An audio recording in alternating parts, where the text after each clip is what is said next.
परशुराम के जाने के पश्चात पत्नियों सहित राजकुमारों, गुरु वशिष्ठ, अन्य ऋषि मुनियों, मंत्रियों तथा परिजनों के साथ महाराज दशरथ अयोध्या की ओर अग्रसर हुए।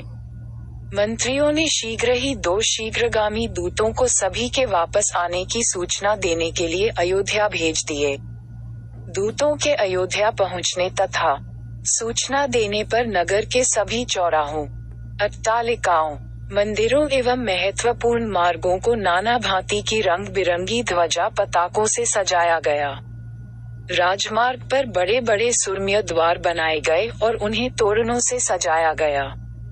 मार्गों में केवड़े और गुलाब आदि का जल छिड़का गया। सुंदर चित्रों, मांगलिक प्रतीकों, वंदनवारों आदि से हाट बाजारों को भी बड़ी सुरुचि के साथ सजाया गया। एक अभूतपूर्व उल्लास छा गया सारी अयोध्या में। अनेक प्रकार के वाद्य बजने लगे। घर घर में मंगल गान होने लगे। ये ज्ञात होने पर कि बारात लौटकर अयोध्या के निकट पहुंच गई है तथा नगर के मुख्य द्वार में प्रवेश करने ही वाली है। सुंदर, सुकुमार, रूपवती, लावण्यमयी कुमारियां अनेक रत्नजटित वस्त्राभूषणों से सुसज्जित होकर आगंतुकों का स्वागत करने के लिए आरतियां लेकर पहुंच गईं। महाराज दशरथ और राजकुमारों के स्वर्णिम फूलों से सुसज्जित सोने के हौदे वाले हाथियों पर बैठकर नगर में प्रविष्ट होने पर चारों ओर उनकी जय जयकार होने लगी।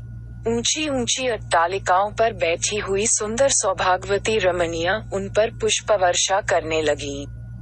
अयोध्या की नववधुओं सीता, उर्मिला, मांडवी और श्रुतकीर्ति को देखने के लिए अट्टालिकाओं की खिड़कियां और छज्जे दर्शनोत्सुक युवतियों, कुमारियों से ही नहीं वरन प्रौढ़ाओं एवं वृद्धाओं से भी खचाखच भर गए।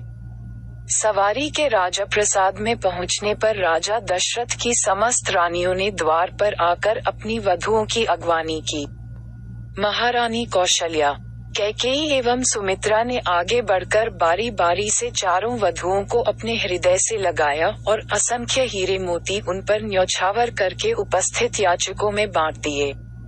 फिर मंगलाचार के गीत गाती हुई चारों राजकुमारों और उनकी अर्धांगिनियों को राजप्रासाद के अंदर ले आए। इस अपूर्व आनंद के अवसर पर महाराज दशरथ ने दानादि के लिए कोष के द्वार खोल दिए और मुक्त हस्त से नगरवासी ब्राह्मणों को भूमि, स्वर्ण, रजत, हीरे, मोती, रत्न, गौएं, वस्त्रादि दान में दिए।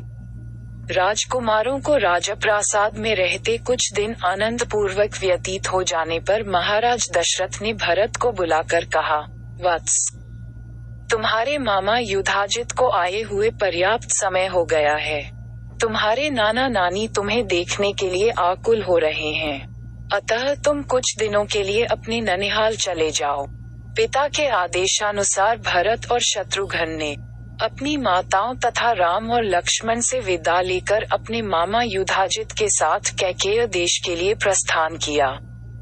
राम ने अपने सौम्य स्वभाव, दयालुता और सदाचरण से न केवल अपने प्रासाद के निवासियों का बल्कि समस्त पुर के स्त्री पुरुषों का हृदय जीत लिया था। वे सबकी आंखों के तारे थे और अत्यंत लोकप्रिय हो गए थे।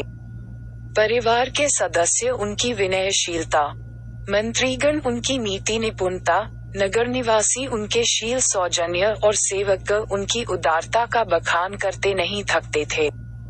इधर सीता के मधुभाषी स्वभाव, सास ससुर की सेवा, पातिव्रत्य धर्म आदि सद्गुणों ने भी सभी लोगों के मन को मोह लिया। नगर निवासी राम और सीता की युगल जोड़ी को देखकर अत्यंत प्रसन्न होते थे। उनके प्रेम और सद्व्यवहार की चर्चा घर घर में की जाती थी। अगर आपको वीडियो अच्छा लगा तो सब्सक्राइब करें और शेयर करें एजुकेशन स्टोरी।